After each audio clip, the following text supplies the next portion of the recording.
Chapter 48 की शुरुआत होती है। हमें बताया जाता है मीज़ेन फोटोन। नॉवल में उसका रूप ऐसे बताया गया है, लंबे बालों वाला एक सुंदर आदमी। लेकिन मेलिसा का उल्टा, वो रीडर्स के बीच काफी पसंदीदा और फेमस है। भले ही वो एक विलनस कैरेक्टर था, नासिफ को हाउस फोटोन में सबसे बड़ा माना जाता है और उनके अगले चीफ बनने की लाइन में है, बल्कि वो नीने का बड़ा जुड़वा भाई भी है। ये इस दुनिया की एक और साइड स्टोरी है जो नॉवल में नहीं बताई गई थी। मेलिसा गुस्से में बैठी हुई सोच रही होती है।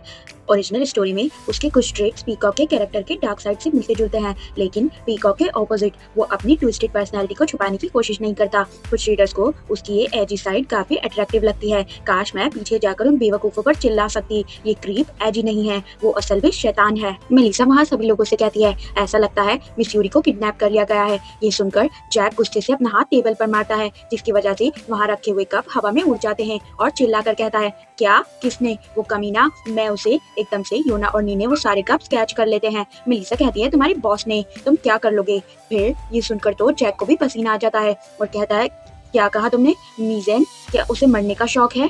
फिर जैक शांति से बैठ जाता है और कहता है, वो बदतमीज, वो हमेशा गंदी चालें चलता है जीतने के लिए। वो असल में इतना ताकतवर नहीं है। अगर मैंने अपनी शक्तियां जगाई होती तो मैं उसे बुरी तरह पीट देता।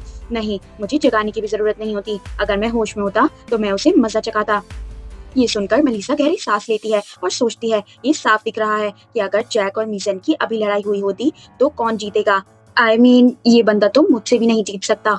मेलिसा सोचती है, सोचा जाए तो इस किडनैप की घटना के दौरान जैक अवेकन होता है। फिर वो यूरी को बचाने के लिए मीज़ेन को मार देता है और वेयरवुल्फ के सरदार की जगह ले लेता है। आखिरकार वेयरवुल्फ तभी अवेकन होते हैं जब वो बहुत ही गहरे जज्बात महसूस करते हैं, जिससे कि उनकी ताकत में एक एक्सप्लोसिव बूस्ट मिलता है, बिल्कुल सुपर सैयन की तरह। लेकिन नॉवल में ये विंटर में होता है, जब बर्फ गिरना शुरू होती है। अभी तो शुरुआती ऑटम है। क्या जैक की जल्दी के लिए ये बहुत जल्दी नहीं हो गया?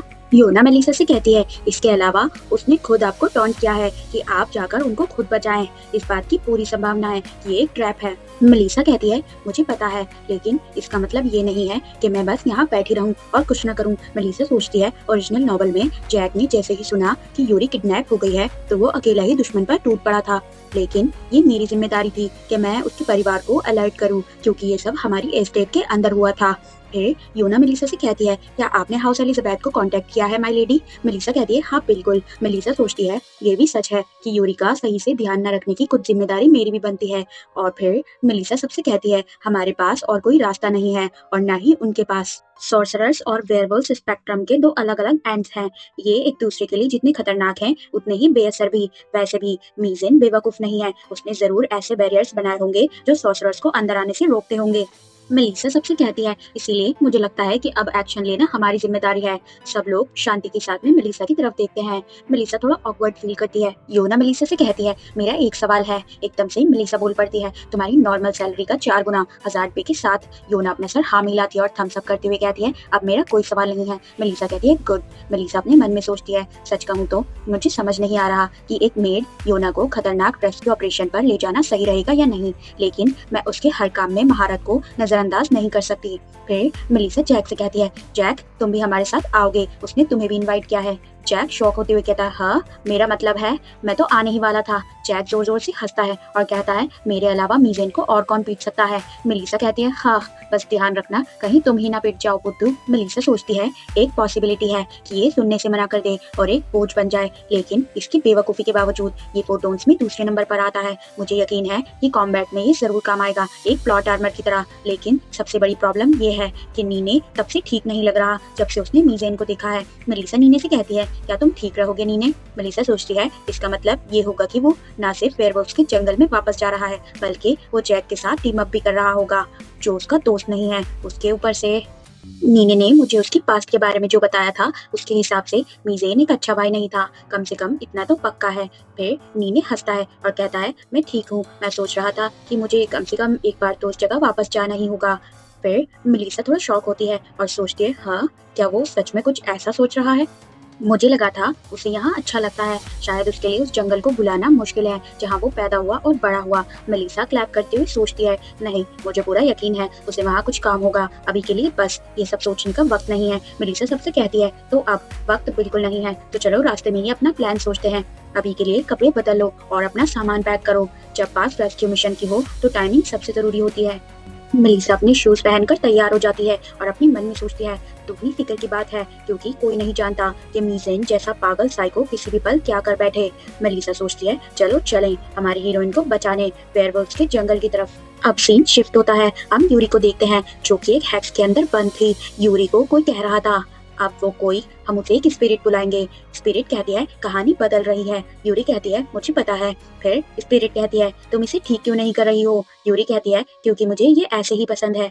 यूरी अपने मन में सोचती है ये थकी हारी पुरानी कहानी अब धीरे धीरे रास्ते से भटक रही है, लेकिन अगर मैंने इतना भी कहा तो वो गुस्सा हो जाएंगे। वो स्पिरिट की बात कर रही थी। यूरी मीज़ेन की तरफ देखती है और सोचती है वो आदमी भी अब बदल चुका है। असली कहानी के हिसाब से उसे मुझे इतनी जल्दी किडनैप करना नहीं चाहिए था। यूरी सोचती है ये बंदा बिल्कुल नीने जैसा दिखता है। नहीं, मुझे लगता है नीने इसके जैसा दिखता है, एक ऐसा साइड कैरेक्टर जो ओरिजिनल स्टोरी में दिखता तक नहीं, एक एक्स्ट्रा जिसे जल्दी मर जाना चाहिए था। नीने वही है लेकिन साफ है, ये कोई और सोल है।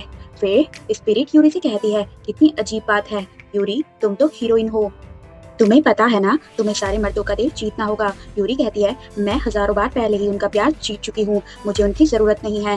फिर यूरी मीज़ेन की तरफ देखकर सोचती है जरा उसे देखो, मैं खुलेआम खुद से बात कर रही हूँ लेकिन वो बिल्कुल ध्यान नहीं दे रहा। आखिर में वो भी इस खेल का एक प्यादा है, वो बिल्कुल मेरी तरह है, एक पपेट जिसके धागे किसी और के हाथ में है। यूरी गहरी सांस लेती है और सोचती है लेकिन इस बार वो बदली हुई क्यों है। वो मेलिसा की बात कर रही थी और कहती है क्यों।